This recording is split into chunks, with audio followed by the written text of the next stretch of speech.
ভারতের বিভিন্ন রাজ্যে চলমান ছাত্র আন্দোলন দিন দিন আরও উত্তপ্ত হয়ে উঠছে।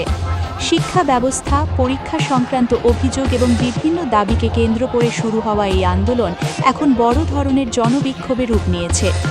রাজধানী নয়াদিল্লি সহ একাধিক স্থানে আন্দোলনকারীদের সঙ্গে পুলিশের সংঘর্ষের খবর সামনে এসেছে। সামাজিক মাধ্যমে ছড়িয়ে পড়া বিভিন্ন ভিডিওতে দেখা যাচ্ছে কোথাও পুলিশ লাঠিচার্জ ও টিয়ার গ্যাস ব্যবহার করছে, আবার কোথাও কিছু বিক্ষোভকারী পুলিশের সঙ্গে হাতাহাতিতে জড়িয়ে পড়ছে এবং ইট পাটকেল নিক্ষেপ করছে।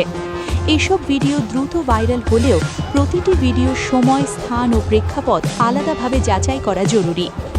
ভারতের বিভিন্ন সংবাদ মাধ্যমের তথ্য অনুযায়ী সংঘর্ষে আন্দোলনকারী ও পুলিশ উভয় পক্ষেরই অনেকে আহত হয়েছেন। পরিস্থিতি নিয়ন্ত্রণে অতিরিক্ত পুলিশ মোতায়েন করা হয়েছে এবং বেশ কয়েকটি এলাকায় নিরাপত্তা জোরদার করা হয়েছে। আন্দোলনকারীদের দাবি, তারা তাদের ন্যায্য অধিকার ও জবাবদিহি চাইছেন। অন্যদিকে প্রশাসনের বক্তব্য, আইন শৃঙ্খলা রক্ষা এবং জননিরাপত্তা নিশ্চিত করতেই তারা ব্যবস্থা নিচ্ছে। এই অবস্থায় উত্তেজনা যেন আরও না বাড়ে, সেজন্য শান্তিপূর্ণ সমাধানের আহ্বান জানিয়েছেন বিভিন্ন মহল। ভারতের চলমান এই পরিস্থিতি এখন শুধু দেশটির অভ্যন্তরীণ বিষয় নয়, আন্তর্জাতিক অঙ্গনেও ব্যাপক আলোচনার জন্ম দিয়েছে।